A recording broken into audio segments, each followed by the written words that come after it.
നമസ്കാരം. ഫിസിക്സിലെ പുതിയൊരു ചാപ്റ്ററിലേക്ക് സ്വാഗതം. നമ്മൾ മൂന്നാമത്തെ ചാപ്റ്റർ ഇന്നിവിടെ തുടങ്ങാണ്.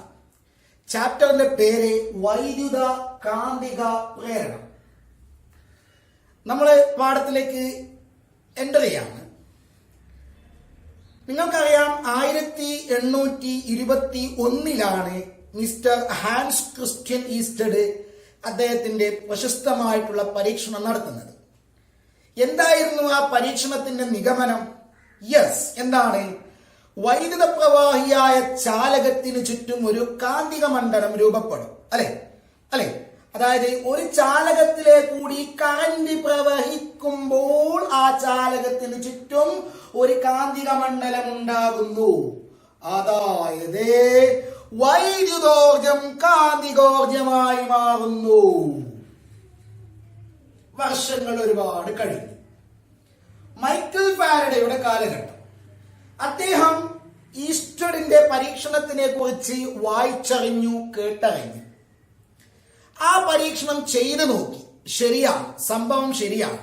ചാലകത്തിലെ കൂടി കറന്റ് പോകുമ്പോൾ അതിന് ചുറ്റും കാന്തിക മണ്ഡലം ഉണ്ടാവുന്നുണ്ട്. അവിടെ ഒരു കാന്തസൂചി വെക്കുമ്പോൾ കാന്തസൂചിക്കൊരു വിഭ്രംശനം സംഭവിക്കുന്നുണ്ട്. ഈസ്റ്റഡ് പറഞ്ഞത് ശരിയാണ്. അപ്പോൾ മൈക്കൽ ഫാരഡയുടെ മനസ്സിൽ വേറിട്ടൊരു ചിന്ത വന്നു. എന്താണെന്ന് അറിയാവുക? അങ്ങനെയാണെങ്കിൽ എന്തുകൊണ്ട് ഇങ്ങനെ ആയിക്കൂടാ?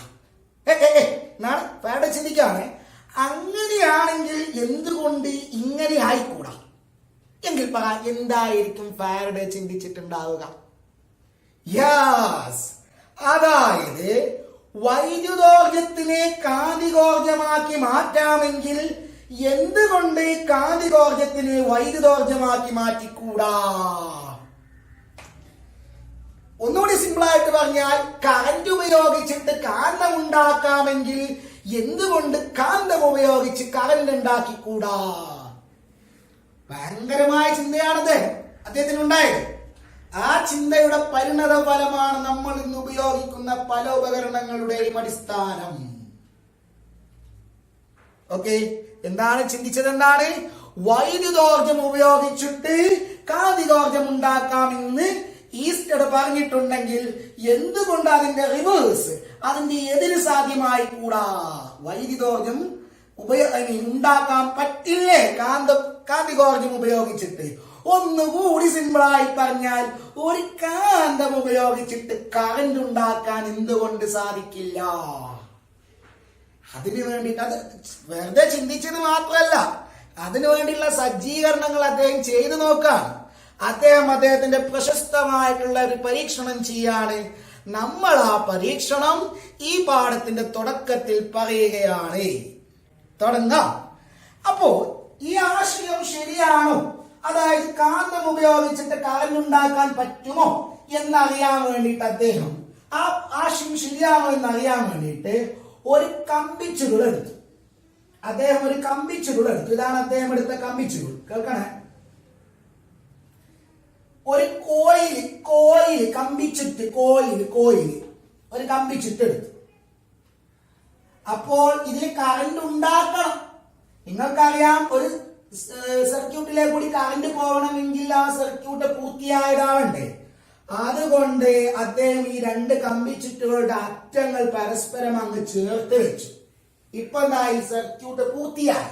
കംപ്ലീറ്റ് ആയ, പൂർണ്ണമായ, വിടവില്ലാത്ത, ഇൻകംപ്ലീറ്റ് അല്ലാത്ത സർക്യൂട്ടാണത്. കംപ്ലീറ്റ് ആയ സർക്യൂട്ടാണത്.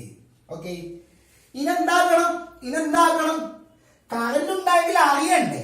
ഈ സർക്യൂട്ടിൽ കറന്റ് ഉണ്ടായെങ്കിൽ അറിയണ്ടേ? അപ്പൊ കറന്റ് ഉണ്ടായെങ്കിൽ അറിയാൻ വേണ്ടിയിട്ട് അദ്ദേഹം ആ സർക്യൂട്ടിൽ ഒരു വസ്തു വെച്ചു. ആ വസ്തുവിന്റെ പേരാണ് ഗാൽവനോമീറ്റർ. എന്ത് മീറ്റർ? ഗാൽവനോമീറ്റർ. ഈ ഗാൽവനോമീറ്റർ ഒരു ചില്ലറക്കാരനല്ല കേട്ടാ, ഒരു സംഭവനയാണ്. ഞാൻ കാണിച്ചു തരാം. ഗാൽവനോമീറ്റർ ഇതാണ് മക്കളെ. ഗാൽവനോമീറ്റർ ഇതാ ഗാൽവനോമീറ്റർ. ആ ഗാൽവനോമീറ്ററിന്റെ നടുവില് ഒരു സൂചി കണ്ടോ? ഒരു നീഡില് കണ്ടു. ആ നീഡിൽ എവിടെയാ നിൽക്കുന്നുള്ളത്? നേരെ നോക്ക്, 0-ലാണ്. 0 എവിടെയാണ്? നടുവിലാണ്. അങ്ങോട്ടും ഇങ്ങോട്ടും 10-20 കാണിച്ചിട്ടുണ്ട്. ഇതാണ് ഗാൽവനോമീറ്റർ. നമ്മൾ അതിനെ ഇവിടെ ഇങ്ങനെ കാണിക്കും. ഇതാ ഗാൽവനോമീറ്ററിന്റെ സൂചി നടുവില് നിൽക്കുന്നു. എന്താണ് ഇതിന്റെ ഗുണം എന്ന് അറിയാം. ഈ ഗാൽവനോമീറ്ററിന്റെ സംഗതി ഇങ്ങനെ അറിയാം. നേരെ വയ്ക്കോ. ഗാൽവനോമീറ്ററിനെ നമ്മൾ ഇങ്ങനെ കാണിക്കും. ഒന്നെങ്കിൽ ജി എന്നതിന് കാണിക്കാം, അല്ലെങ്കിൽ അതിന്റെ നീഡില് നേരെ 0. ഇവിടെയാണ് 0. ഇത് ഗാൽവനോമീറ്ററിന്റെ 2 ടെർമിനൽ. അതായത് ഈ രണ്ടാണ്, ഈ 2 ടെർമിനൽ. ഇതാ ഇവിടേക്കും ഇവിടേക്കുമാണ് ഈ കമ്പി ബന്ധിപ്പിച്ചിട്ടുള്ളത്. ഇതാ ഇതിലേക്കും ഇതിലേക്കും. അപ്പൊ ഈ ഗാൽവനോമീറ്ററിന്റെ ഗുണം എന്താണെന്ന് അറിയാവോ?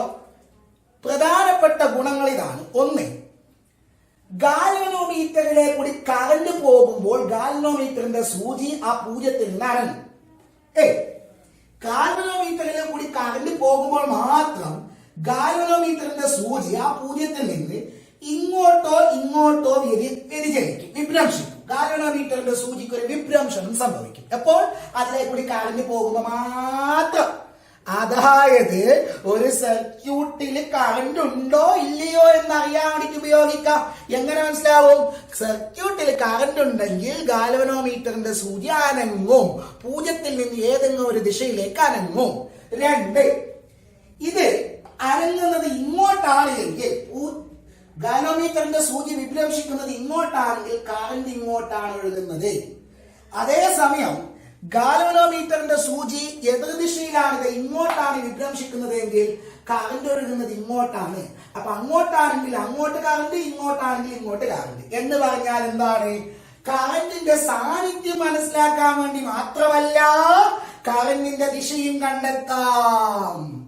നെയ്യപ്പം തിന്ന ഗുണമാണ്. ഇതാ നെയ്യപ്പം തിന്നാൽ 2 ഗുണം. ഒന്ന് വയറ് നിറയും, പിന്നെ തലക്കണ്ണിയും കിട്ടും. അതേപോലെ ഗാൽവനോമീറ്ററിന് 2 ഗുണങ്ങളുണ്ട് പ്രധാനമായിട്ടും. സർക്യൂട്ടിൽ കറന്റിന്റെ സാന്നിധ്യം അറിയാം. എങ്ങനെ അറിയാം? ഗാൽവനോമീറ്ററിന്റെ സൂചി അനങ്ങിനോ സർക്യൂട്ടിൽ കറന്റ് ഉണ്ട്. എങ്ങോട്ടാണ് അനങ്ങുന്നത്? അത് നോക്കിയിട്ട് എന്ത് പറയാം? ദിശയും പറയാം.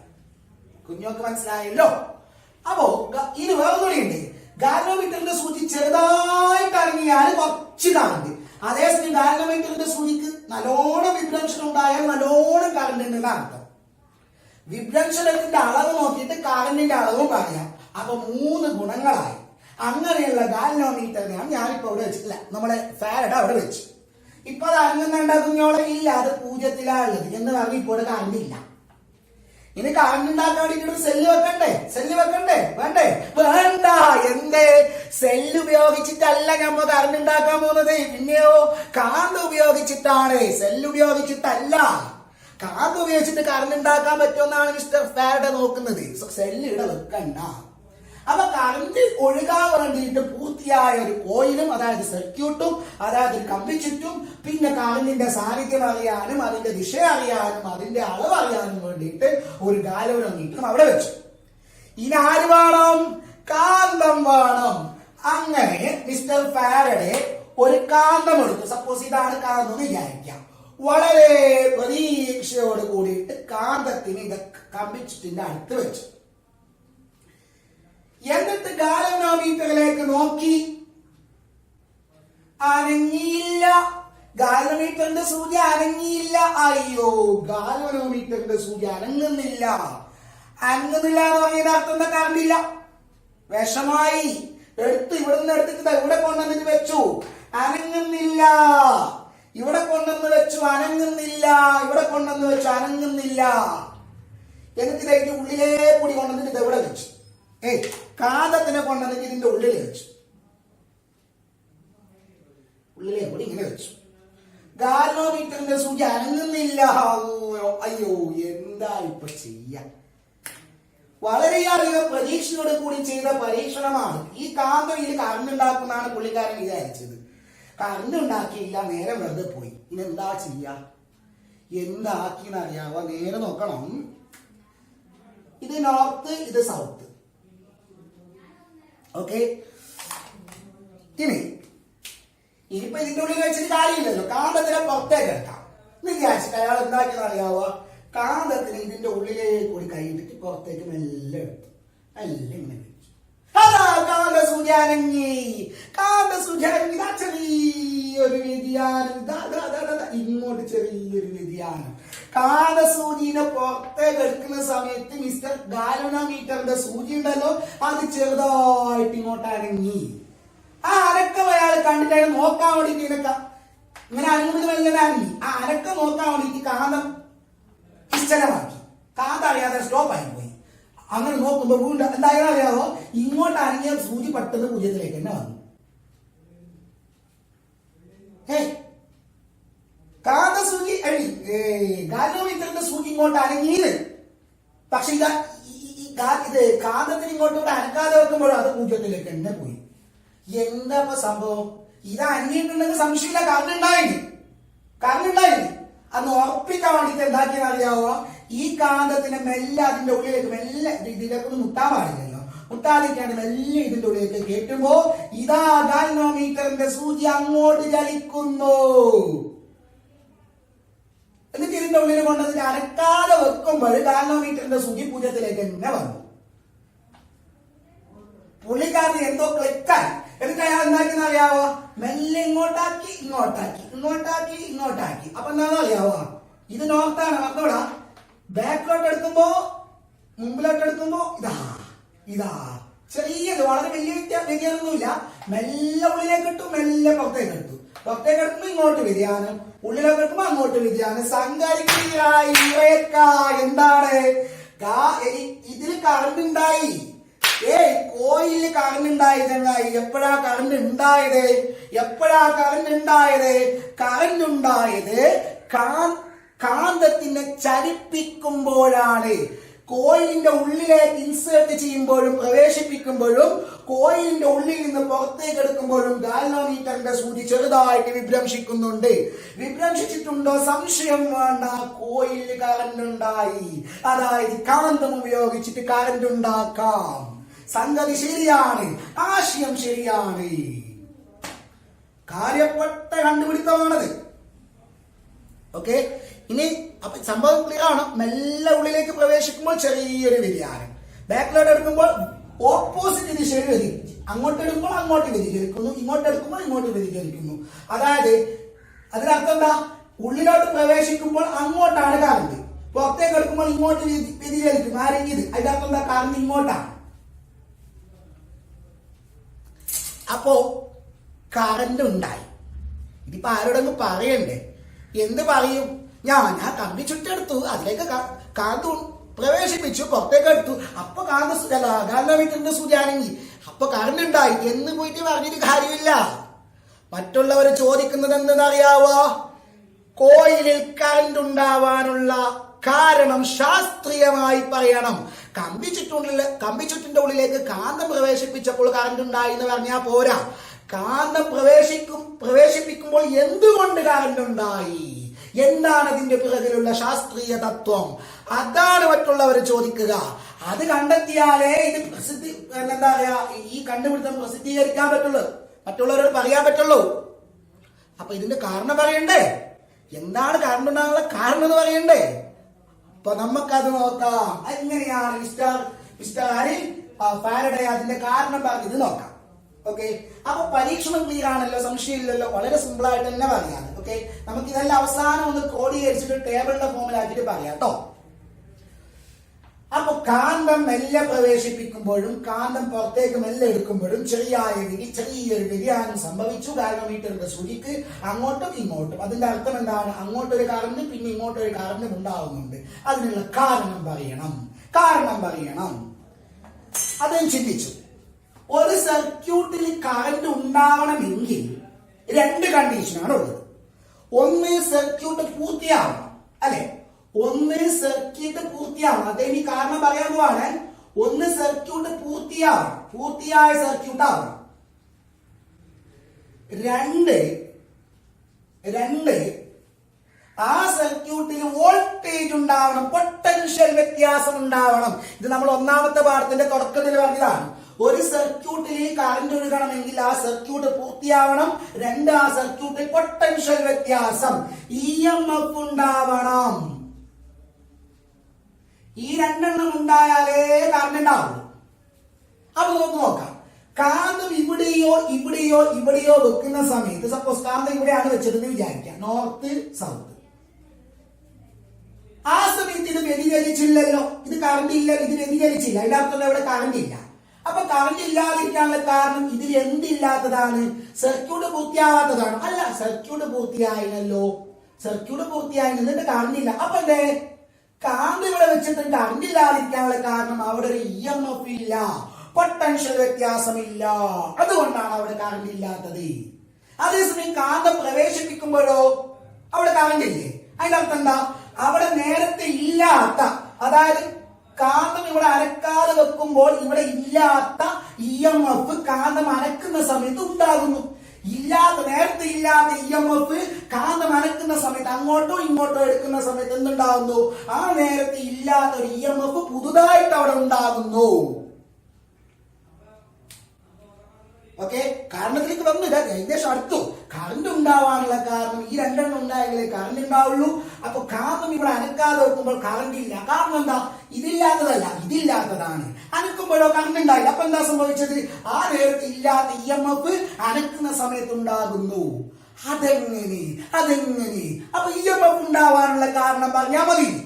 കറണ്ട് ഉണ്ടാവാനുള്ള കാരണം പറയണമെങ്കിൽ കാന്തം അനക്കുന്ന സമയത്ത് എങ്ങനെ EMF ഉണ്ടായി എന്ന് പറഞ്ഞാൽ മതി. അതെങ്ങനെ അദ്ദേഹം പറഞ്ഞു നോക്കോ. ഒരു കാന്തം എടുത്തു കഴിഞ്ഞാൽ ആ കാന്തത്തിന് ചുറ്റും ഒരുപാട് ബലരേഖകളില്ലേ, ഒരുപാട് കാന്തിക ബലരേഖകളില്ലേ. കാന്തിക ബലരേഖകളെല്ലാം കൂടി പറയുന്ന പേരെന്താ കുഞ്ഞോളെ?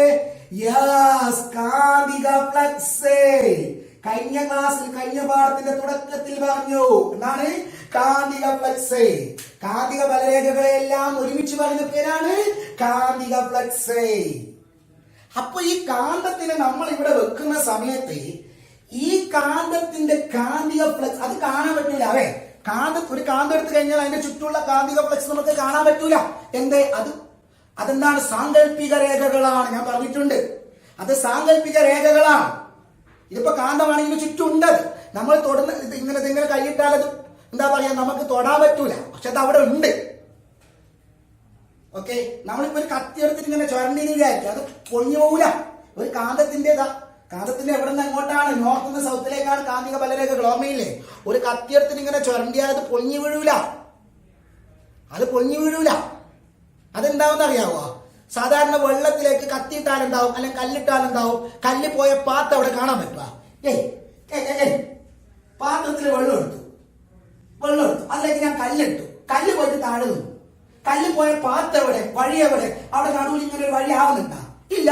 പക്ഷെ കല്ല് താഴെ കെട്ടിയില്ലേ? എങ്ങനെ അവിടെ കല്ല് വെള്ളത്തിലേക്ക് ഇടുന്ന സമയത്ത് നിങ്ങൾ കണ്ടിട്ടുണ്ടോ? കല്ല് പോകുന്ന വഴിക്ക് അതിങ്ങനെ കൂടിച്ചേരും, വെള്ളം കൂടിച്ചേരും. കല്ല് പോയതിന് തെളിവെന്താ? വെള്ളം ഇങ്ങനെ അനങ്ങും, വെള്ളത്തിൽ ഓളങ്ങൾ ഉണ്ടാകും. അതേപോലെ ഒരു കാന്തം എടുത്തിട്ട് നമ്മൾ അതിനെ ഇങ്ങനെ ആക്കി കഴിഞ്ഞാൽ, ഇതിനെങ്ങനെ ഒരു കത്തിയെല്ലാം എടുത്തിട്ട് ഇങ്ങനെ ആക്കി കഴിഞ്ഞാൽ എന്താണെന്ന് അറിയാവുക? ആ കാന്തിക ബലരേഖകൾ ഇങ്ങനെ അവിടെ അതിനൊരു വ്യതിയാനം സംഭവിക്കും. വെള്ളത്തിൽ ഓളങ്ങൾ ഉണ്ടാകുന്ന പോലെ കാന്തിക ബലരേഖകൾക്ക് ഒരു എന്താ പറയുക, ഒരു വ്യതിയാനം സംഭവിക്കും. ഇങ്ങനെ വ്യതിയാനം സംഭവിക്കും, അല്ലാതെ പൊളിഞ്ഞു വീഴൂല. അതേപോലെ ഇപ്പൊ കാന്തിക ബലരേഖകൾ, അതായത് ഫ്ലക്സ്, കാന്തിക ഫ്ലക്സ് ഈ കമ്പി ചുറ്റുമായി ബന്ധിപ്പിക്കപ്പെട്ടിട്ടുണ്ടല്ലോ, ഉണ്ടല്ലോ. ഇനിയില്ല, നമ്മൾ അതിനെ ഉള്ളിലേക്ക് പ്രവേശിപ്പിക്കുമ്പോൾ ഇനി മനസ്സിലാകണം. ഇതിനെ ഉള്ളിലേക്ക് ഇങ്ങനെ പ്രവേശിപ്പിക്കുമ്പോൾ ഇതിന് ചുറ്റുമുള്ള കാന്തിക ബലരേഖകളെ ഈ ചുറ്റുകൾ എന്താക്കും? ഛേദിക്കും. ഇങ്ങനെ വരുമ്പോൾ നിങ്ങൾ മനസ്സിലാക്കാണ്, ഇതിന് ചുറ്റുമുള്ള കാന്തിക ബലരേഖകളെ ആ ചുറ്റുകൾ ഛേദിക്കുന്നു. പൊളിഞ്ഞു വീഴുക ഇല്ല. അപ്പൊ എന്താവും? ഇങ്ങനെ ഓരോ ചുറ്റും ഇതിനെ കട്ട് ചെയ്യും. അപ്പൊ എന്താവും? കാന്തിക ബലരേഖകൾ ഇങ്ങനെ ആകാം. അതിനൊരു വ്യതിയാനം സംഭവിക്കും. കാന്തിക ബലരേഖകൾക്ക് ഒരു വ്യതിയാനം സംഭവിക്കും. അങ്ങനെ വ്യതിയാനം സംഭവിച്ചപ്പോഴാണ് ഈ EMF ഉണ്ടായത്. നേരത്തെ ഇല്ലാത്ത EMF ഉണ്ടായത് അപ്പോഴാണ്. എപ്പോഴും കാന്തം കമ്പിച്ചുറ്റിന്റെ ഉള്ളിലേക്ക് പ്രവേശിപ്പിക്കുമ്പോൾ, അല്ലെങ്കിൽ ഉള്ളിൽ നിന്ന് പുറത്തേക്ക് എടുക്കുമ്പോൾ ഈ കാന്തിക ബലരേഖകൾക്ക് ഒരു വ്യതിയാനം സംഭവിക്കുന്നു. ഓക്കെ, അപ്പൊ ഉണ്ടാകുന്നു അവിടെ ഇല്ലാത്തൊരു EMF ഉണ്ടാകുന്നു. ഇത് ഇവിടെ മുട്ടിയിട്ടുണ്ടായാൽ പോരാ, കാന്തിക ബലരേഖകൾ ഈ ചാലകവുമായി ബന്ധിപ്പിക്കപ്പെട്ടാൽ പോരാ, മുട്ടിയാ പോരാ, അതിന് വ്യതിയാനം സംഭവിക്കണം, ഛേദിക്കപ്പെടണം. അതായത് കാന്തം അനങ്ങിയേ മതിയാവും. കാന്തിക ബലരേഖകൾ ചാലകമായി മുട്ടിയിട്ടുണ്ടായാൽ പോരാ, മുട്ടിയത് അതിനെന്താവണം, അതിന് എന്താ പറയുക, വ്യതിയാനം സംഭവിക്കണം. വ്യതിയാനം സംഭവിക്കണമെന്ന് ചലിക്കണം. ഓക്കെ, അപ്പൊ എന്തുകൊണ്ടാണ് പുറത്ത് അനങ്ങാതെ വെക്കുന്ന സമയത്ത് കറണ്ടില്ലാത്തത്? കറണ്ടില്ലാത്ത എന്താ? കാന്തിക ബലരേഖകൾ മുട്ടിയിട്ടില്ലേ, ഫ്ലക്സ് മുട്ടിയിട്ടില്ലേ? മുട്ടിയിട്ടുണ്ട്, പോരാ, വ്യതിയാനം ഇല്ല. വ്യതിയാനം ഉണ്ടാകുമ്പോഴാണ് EMF ഉണ്ടാകുന്നത്. ഓക്കെ അല്ലേ? അപ്പൊ അതൊരു പ്രതിഭാസമാണ്. അതെ, ഈ മുട്ടിയിട്ടുള്ള കാന്തിക ബലരേഖകൾക്ക് വ്യതിയാനം സംഭവിക്കുമ്പോൾ മാത്രമേ അത് ഉണ്ടാകുന്നുള്ളൂ, എപ്പോഴും ഉണ്ടാവുന്നില്ല. അപ്പൊ അതൊരു പ്രതിഭാസമല്ലേ? ആ പ്രതിഭാസത്തിന്റെ പേരാണ് വൈദ്യുത കാന്തിക പ്രേരണം. എന്ത് കേട്ടോ, ഇത് കാരണത്തിന് നമ്മളൊരു വേർഡായിട്ട് പറയാണ്. ആ കാരണമാണ് നമ്മൾ പാഠത്തിന്റെ പേരിൽ തന്നെ പഠിക്കുന്നത്. ഇത് കൂടാതെ ഈ പാഠം ഇനി പൂർത്തിയാക്കാൻ പറ്റൂല. ഈ പാഠത്തിന്റെ അങ്ങോളം നമുക്ക് ഈ സംഗതി വേണം. ഓക്കെ, അപ്പൊ എന്താണ് വൈദ്യുത കാന്തിക പ്രേരണം? ഒരു ചാലകവുമായി ബന്ധപ്പെട്ട കാന്തിക ഫ്ലക്സിന്, അത് ഓർമ്മിക്കാൻ എന്ത് സുന്ദരമാണ്, ചാലകം, ആ ചാലകവുമായി ബന്ധപ്പെട്ടു കാന്തിക ഫ്ലക്സ്, ആ ഫ്ലക്സിന് വ്യതിയാനം സംഭവിക്കുന്നു. അപ്പോൾ അവിടെ ഇല്ലാത്തൊരു EMF ഉണ്ടാക്കപ്പെടുന്നു, പ്രേരണം ചെയ്യപ്പെടുന്നു, പ്രേരിപ്പിച്ചിട്ടുണ്ടാക്കുന്നു. ഇല്ലാത്ത EMF-നെ പ്രേരിപ്പിച്ചിട്ടുണ്ടാക്കുന്നു. ആ പ്രതിഭാസമാണ് വൈദ്യുത കാന്തിക പ്രേരണം. പറ, മനസ്സിലായി പറ. ഒരു ചാലകവുമായി ബന്ധപ്പെട്ട കാന്തിക ഫ്ലക്സിന് വ്യതിയാനം സംഭവിക്കുമ്പോൾ ആ ചാലകത്തിൽ ഒരു EMF ഉണ്ടാകുന്ന പ്രതിഭാസമാണ് വൈദ്യുത കാന്തിക പ്രേരണം. ആ പേരിൽ തന്നെ വൈദ്യുതി പ്രേരിപ്പിക്കപ്പെടുന്നു, പ്രേരിപ്പിച്ചിട്ടുണ്ടാകുന്നു കാന്തം ഉപയോഗിച്ചിട്ട്. ഓക്കെ, ആ EMF-ന്റെ പേരാണ് പ്രേരിത EMF. ഒരു പേര് കൊടുക്കുന്നേ ഉള്ളൂ. ഇല്ലാത്ത EMF പ്രേരിപ്പിച്ചിട്ടുണ്ടാക്കിയത് കൊണ്ട് ആ EMF-ന്റെ പേരാണ് പ്രേരിത EMF. പ്രേരിത EMF. ഓക്കെ, അതേസമയം ആ പ്രേരിത EMF ഉണ്ടായാൽ സർക്യൂട്ട് പൂർത്തിയായതാണെങ്കിൽ കറണ്ട് ഉണ്ടാവും. ആ കറണ്ടിന്റെ പേരാണ് പ്രേരിത കറണ്ട്, പ്രേരിത വൈദ്യുതി. ഇപ്പൊ മനസ്സിലായ എന്താണ് വൈദ്യുത കാന്തിക പ്രേരണമെന്ന്? സംശയമില്ലല്ലോ. ഓക്കെ, അപ്പൊ എന്തുകൊണ്ട് കാന്തം അനക്കാതെ വെക്കുമ്പോൾ കറണ്ട് ഇല്ല? ഫ്ലക്സിന് വ്യതിയാനം ഇല്ല. കാന്തം ഉള്ളിലേക്ക് പ്രവേശിപ്പിക്കുമ്പോഴോ ഫ്ലക്സിന് വ്യതിയാനം സംഭവിക്കുന്നു, ബാക്കിലോട്ട് പ്രവേശിപ്പിക്കുമ്പോഴോ ഫ്ലക്സിന് വ്യതിയാനം സംഭവിക്കുന്നു. ഓക്കെ ഓക്കെ, അപ്പൊ എന്താണെന്ന് ക്ലിയർ ആയി. ഇത് നമ്മൾ ഈ പരീക്ഷണത്തിന് ഒരു ചെറിയ രീതിയിൽ ടേബിൾ ആക്കിയിട്ട് കാണിക്കുന്നു. പിന്നെ അതുമായി ബന്ധപ്പെട്ട കുറച്ച് എന്താ പറയാ, ഒരു ഹോംവർക്ക് പോലുള്ള ഒരു വർക്ക്ഷീറ്റ് ആയിട്ട് നിങ്ങൾക്ക് തരാം. ഓക്കെ, നല്ലോണം കാര്യങ്ങൾ അറിയാനുണ്ട് കുഞ്ഞോളെ. ഓക്കെ, 3 കോളായിട്ട് പഠിക്കാം. ഒന്ന്, എന്താണ് ചെയ്യുന്നത്? പരീക്ഷണം, നിരീക്ഷണം, നിഗമനം. ഞാൻ എഴുതില്ല, ഞാൻ ഓരോന്നായിട്ട് പറയും, നിങ്ങൾ കേൾക്കണം, കാര്യങ്ങൾ മനസ്സിലാക്കണം. ഒന്ന്, കാന്തത്തിനെ പതുക്കെ കോയിലിന്റെ ഉള്ളിലേക്ക് പ്രവേശിപ്പിക്കുന്നു. കാന്തം കോയിലിനുള്ളിലേക്ക്, കമ്പിച്ചുറ്റിനുള്ളിലേക്ക് പതുക്കെ പ്രവേശിക്കുന്നു. അപ്പോൾ എന്താ നിരീക്ഷിക്കുന്നത്? എന്താണ്? ഗാൽവനോമീറ്ററിന്റെ സൂചി ഉള്ളിലേക്ക് പ്രവേശിപ്പിക്കുമ്പോൾ ഗാൽവനോമീറ്ററിന്റെ സൂചി മെല്ലെ ചെറുതായിട്ട് വിഭ്രംശിക്കുന്നു. ഗാൽവനോമീറ്ററിന്റെ സൂചിക്ക് വിഭ്രംശനം ഉണ്ടാകുന്നു. അർത്ഥം എന്താണ്? നിഗമനം എന്താണ്? പ്രേരിത വൈദ്യുതി ഉണ്ടാകുന്നു. അതുകൊണ്ടല്ലേ വിഭ്രംശിച്ചത്.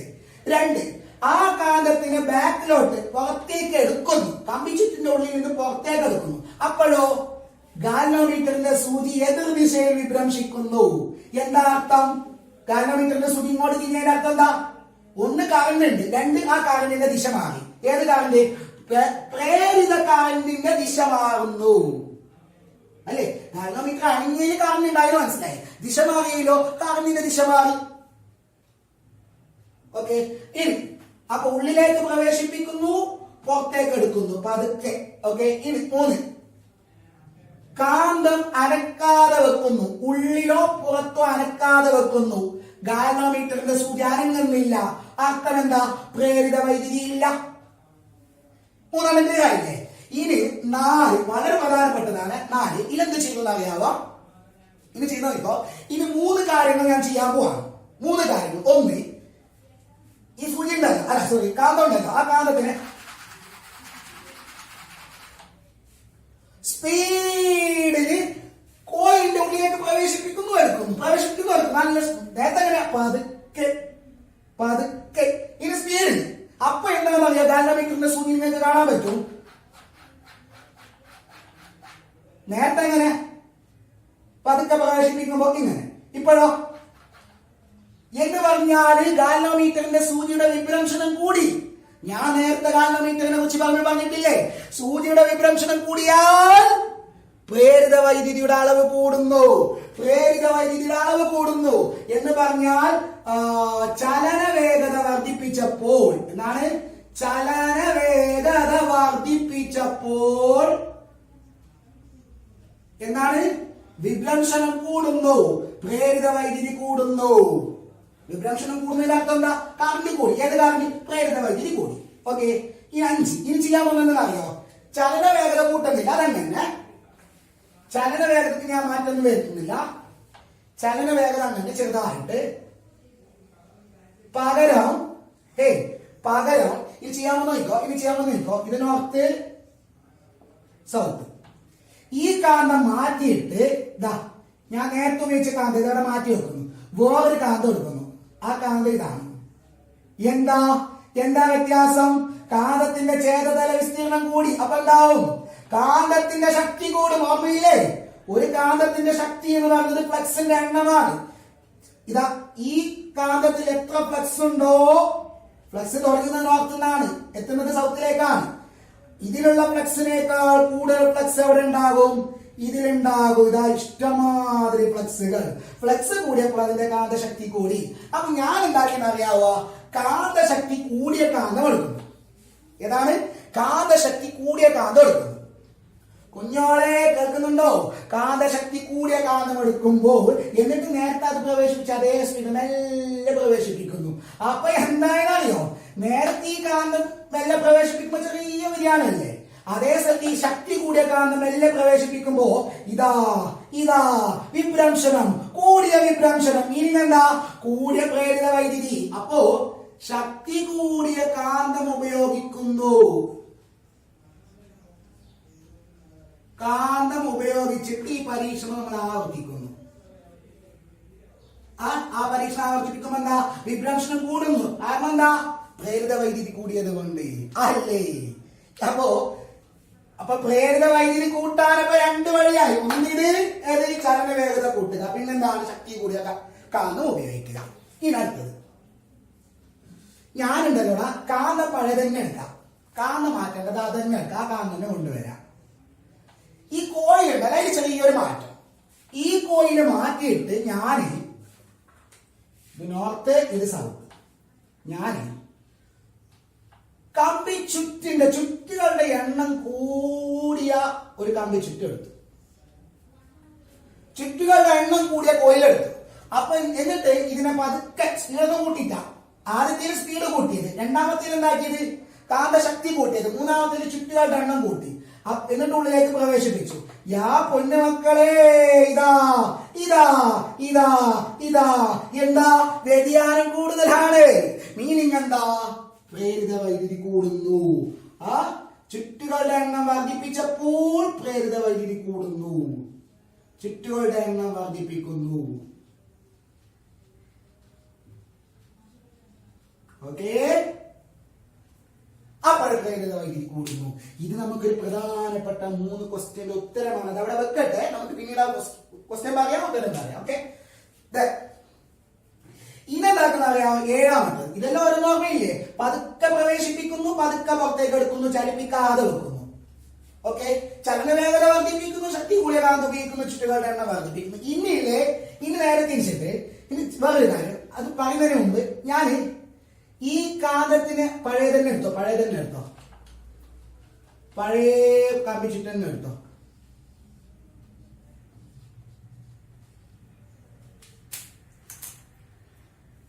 ഞാൻ ഈ നോർത്തിന് ഉള്ളിലേക്ക് പ്രവേശിപ്പിക്കുമ്പോൾ എങ്ങോട്ടാണ് ഗാൽവനോമീറ്ററിന്റെ സൂചി തിരിഞ്ഞത്? അങ്ങോട്ടല്ലേ അല്ലെ? അങ്ങോട്ട് പ്രവേശിപ്പിക്കുമ്പോൾ അങ്ങോട്ട് തിരിഞ്ഞു, ഇങ്ങോട്ട് എടുക്കുമ്പോഴോ സൂചി ഇങ്ങോട്ട് വ്യതിചലിച്ചു. ഇനി ഞാന് ഇതേ സംഗതി കോയിൽ അതെന്നെ മാറ്റുന്നൊന്നുമില്ല, കോയിൽ അതെന്നെ കാന്തം മാറ്റുന്നില്ല. എന്നിട്ട് എന്താക്കുന്നറിയോ? നേരത്തെ കാന്തത്തിന്റെ നോർത്തല്ല ഉള്ളിലേക്ക് പ്രവേശിപ്പിച്ചത്, ഇനി ഞാൻ കാന്തത്തിന്റെ സൗത്ത് ഉള്ളിലേക്ക് പ്രവേശിപ്പിക്കുന്നു. അപ്പൊ നോക്കിക്കോ, സൗത്ത് ഉള്ളിലേക്ക് പ്രവേശിപ്പിക്കുമ്പോൾ നേരത്തെ അങ്ങോട്ട് തിരിഞ്ഞ കാന്തസൂചി ഇങ്ങോട്ട് തിരിയുന്നു. ഇനി ബാക്കിലോട്ട് എടുക്കുമ്പോഴോ ഇങ്ങോട്ട് വന്ന കാന്തസൂചി അങ്ങോട്ട് പോകുന്നു. വേറെ ഒരു വ്യത്യാസമില്ലേ? നോർത്ത് ഉള്ളിലേക്ക് എടുക്കുമ്പോൾ അങ്ങോട്ട് തിരിഞ്ഞു, സൗത്ത് ഉള്ളിലേക്ക് എടുക്കുമ്പോൾ ഇങ്ങോട്ട് തിരിയുന്നു. നോർത്ത് പുറത്തേക്ക് എടുക്കുമ്പോൾ ഇങ്ങോട്ട് തിരിഞ്ഞു ഗാൽവനോമീറ്ററിന്റെ സൂചി. അതേസമയം സൗത്ത് പുറത്തേക്ക് എടുക്കുമ്പോൾ അങ്ങോട്ടാണ് തിരിയുന്നത്. അതിന്റെ അർത്ഥം എന്താ? നോർത്ത് ഉള്ളിലേക്ക് ഇടുമ്പോൾ പ്രേരിത വൈദ്യുതി അങ്ങോട്ടാണ് ഒഴുകിയത്. സൗത്ത് ഉള്ളിലേക്ക് ഇടുമ്പോഴോ പ്രേരിത വൈദ്യുതി നോർത്ത് ഉള്ളിലേക്ക് പ്രവേശിപ്പിക്കുമ്പോൾ ഗാൽവനോമീറ്ററിന്റെ സൂചി അങ്ങോട്ട് തിരിഞ്ഞു, വീണ്ടും അങ്ങോട്ടാണ് കറണ്ട് ഒഴുകുന്നത്. അതേസമയം സൗത്ത് പ്രവേശിപ്പിക്കുമ്പോഴോ ഗാൽവനോമീറ്ററിന്റെ സൂചി ഇങ്ങോട്ട് ഒഴുകി. അർത്ഥം എന്താ? കറണ്ട് ഇങ്ങോട്ട് ഒഴുകുന്നു. എന്ന് പറഞ്ഞാൽ കാന്തിക മണ്ഡലത്തിന്റെ ദിശ മാറുമ്പോൾ പ്രേരിത വൈദ്യുതിയുടെ ദിശ മാറും അല്ലെ? കാന്തിക മണ്ഡലത്തിന്റെ ദിശ മാറുമ്പോൾ പ്രേരിത വൈദ്യുതിയുടെ ദിശ മാറും. അപ്പൊ ഏഴാമത് ഞാൻ എഴുതുന്നില്ല. ഉത്തര ധ്രുവത്തിന് പകരം ദക്ഷിണ ധ്രുവം പ്രവേശിപ്പിക്കുമ്പോൾ ഗാൽവനോമീറ്ററിന്റെ സൂചിയുടെ വിഭ്രംശന ദിശ മാറുന്നു, എതിർദിശയിൽ വിഭ്രംശിക്കുന്നു അല്ലെ? അർത്ഥം എന്താ? പ്രേരിത വൈദ്യുതിയുടെ ദിശ മാറുന്നു. ഇനി ഇതുവരെ ചലിപ്പിച്ചത് ആരെയാ? കാന്തത്തിനെ. ഞാൻ കാന്ത അവിടെ വെച്ചിട്ട് കമ്പിനെ അതിന്റെ ഉള്ളിലേക്ക് പ്രവേശിപ്പിക്കുന്നു. ഗാൽവനോമീറ്ററിന്റെ സൂചി അനങ്ങുന്നു. എന്താ അർത്ഥം? കാന്തസൂചി ഇത് കാന്തം തന്നെ ചലിപ്പിക്കണമെന്നില്ല. കമ്പി ഇവിടെ വെച്ചിട്ട് കാന്തം ഇവിടെ വെച്ചിട്ട് കമ്പി ചുറ്റി ഇങ്ങനെ ചലിപ്പിച്ചാൽ മതി. ഏതെങ്കിലും ഒന്നിന് ചലനം സംഭവിച്ചാൽ മതി. ഓക്കെ, എന്താണ്? ഏതെങ്കിലും ഒന്നിന് ചലനം സംഭവിച്ചാൽ മതി. ഇനി അങ്ങനെ വിചാരിച്ചിട്ട് ഒരാൾ എന്താക്കിയെന്ന് അറിയാവാ? ഏതെങ്കിലും ഒന്നിന് ചലനം സംഭവിച്ചാൽ മതി എന്ന് പറഞ്ഞിട്ട് ഒരാൾ എന്താക്കിയെന്ന് അറിയാവിടെ കുഞ്ഞോളെ? ഒരു കമ്പി ചുറ്റെടുത്തു,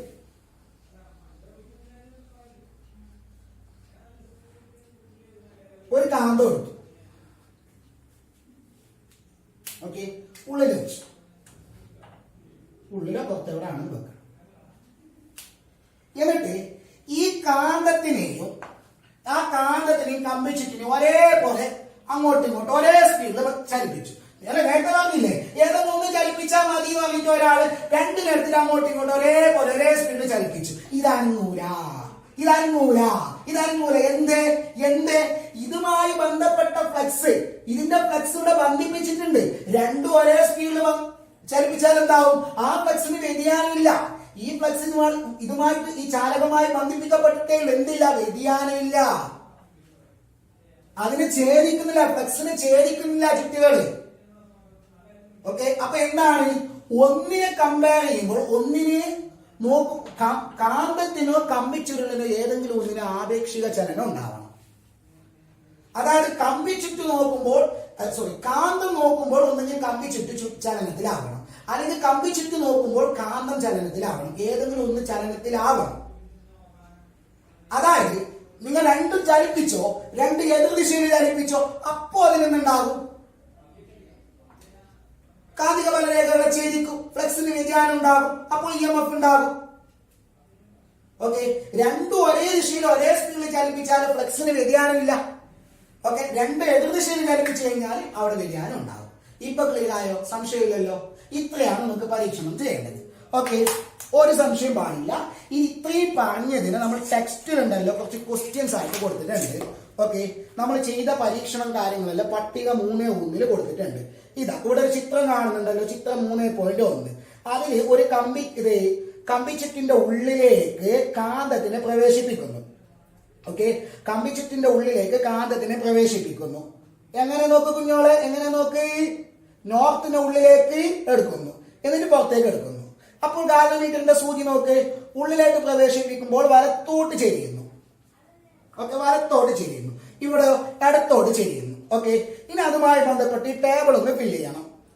ഒന്ന്, കാന്തം സോളിനോയിഡിന് അരികിൽ നിശ്ചലമാക്കി വെക്കുന്നു. എന്തില്ല? നിശ്ചലമാക്കി വെക്കുമ്പോൾ ഗാൽവനോമീറ്ററിന്റെ സൂചി ചലിക്കുന്നില്ല. ഇനി കാന്തത്തിന്റെ ഉത്തരധ്രുവം ഉള്ളിലേക്ക് പ്രവേശിപ്പിക്കുന്നു. അപ്പോൾ എന്താ സംഭവിക്കുന്നത്?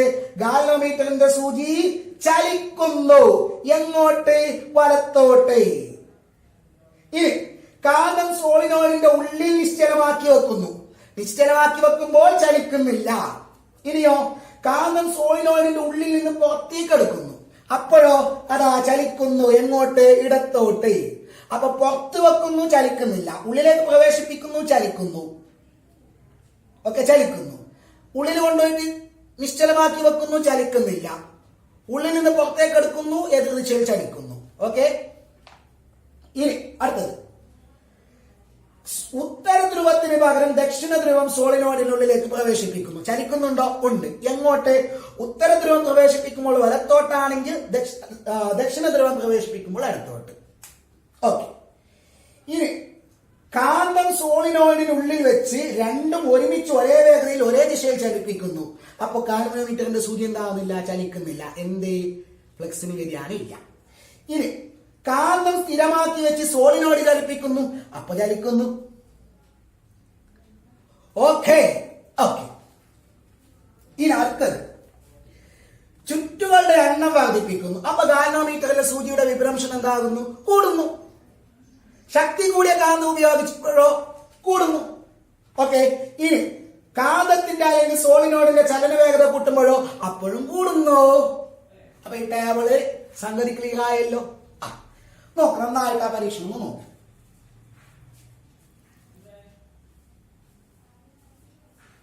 ഓക്കെ അല്ലേ?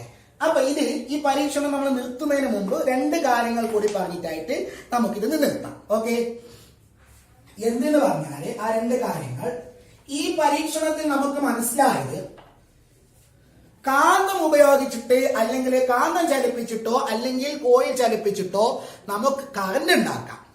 ഏതായാലും കറണ്ട് ഉണ്ടാക്കുന്നില്ല. എന്താ കറണ്ടിന്റെ പേര്? പ്രേരിത കറണ്ട്. അത് കുറച്ച് അധികം ആക്കിക്കൂടെ? അതായത് പ്രേരിത വൈദ്യുതി കൂട്ടാൻ വല്ല വഴിയുണ്ടോ? ഉണ്ട്. ഈ മൂന്നെണ്ണത്തിൽ എന്താ സംഭവിച്ചത്? വിഭ്രംശനം കൂടിയില്ലേ?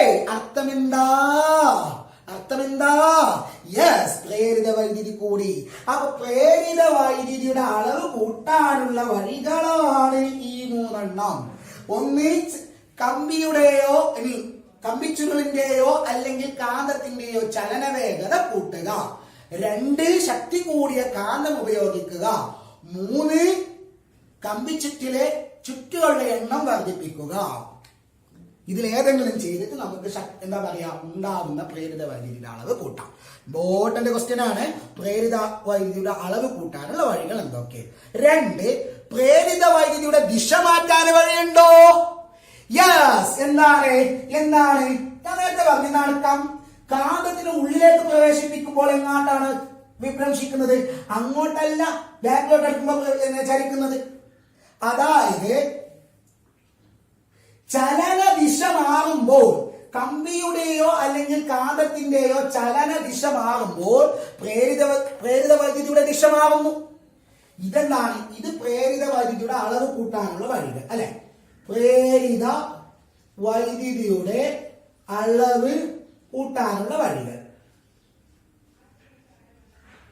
അളവ് കൂട്ടാനുള്ള വഴികൾ.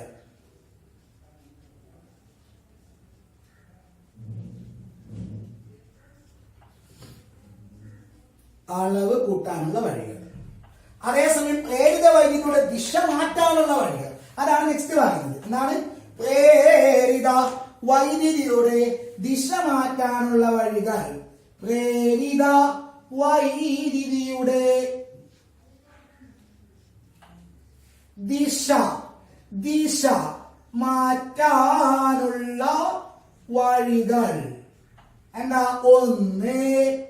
ഒന്ന് പറയൂ എന്താണ് ചലന ദിശ മാറ്റുക, കമ്പിയുടെയോ അല്ലെങ്കിൽ കാന്തത്തിന്റെയോ ചലന ദിശ മാറ്റുക, അപ്പോൾ പ്രേരിത ഇഎംഎഫിന്റെ ദിശ മാറും. 2 കാന്തിക മണ്ഡലത്തിന്റെ ദിശ മാറ്റുക, ഉത്തരധ്രുവം പ്രവേശിപ്പിക്കുമ്പോൾ അങ്ങോട്ട് ചലിച്ച കാന്തസൂചിയുടെ ഗാനോമീറ്ററിന്റെ സൂചി ബാക്കിലോട്ട് എടുക്കുമ്പോൾ എതിർദിശയിൽ ചലിച്ചു. അതായത് കാന്തിക മണ്ഡലത്തിന്റെ ദിശ മാറ്റുക, കാന്തിക മണ്ഡലത്തിന്റെ ദിശ മാറ്റുക.